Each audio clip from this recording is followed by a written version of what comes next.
আমরা একটা নৈতিক দায়িত্ব পালন করতে এসেছি। এটি রাষ্ট্রের একটা সর্বোচ্চ আচার। সকলের মতো আমরাও শ্রদ্ধা জানাতে এসেছিলাম আমাদের বীরদের প্রতি, শহীদদের প্রতি।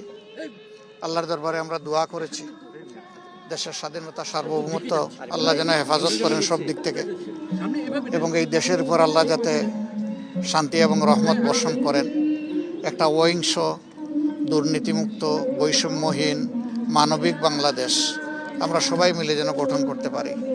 আপনাদের মাধ্যমে পুরা দেশবাসীকে আমরা স্বাধীনতা এবং জাতীয় দিবসের শুভেচ্ছা আবার জানাচ্ছি। আপনারা দোয়া করবেন, ভালো থাকবেন। আজকে মহান স্বাধীনতা দিবস এবং জাতীয় দিবস।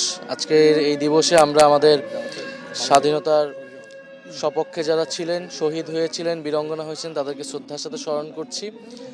এবং আমাদের ৭১-এর যেই আকাঙ্ক্ষা এবং ২৪-এর গণ অভ্যুত্থানের যে আকাঙ্ক্ষা, সেই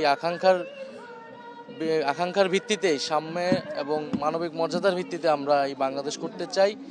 আমরা এটার জন্য এই মুহূর্তে কাজ করছি। আমাদের স্বাধীনতার অনেক আকাঙ্ক্ষাই পূরণ হয়নি বলে আমাদের নতুন প্রজন্মকে আবারও রক্ত দিতে হয়েছে, জীবন দিতে হয়েছে। আমরা চাই যে সামনে যাতে এটা আর না হয়।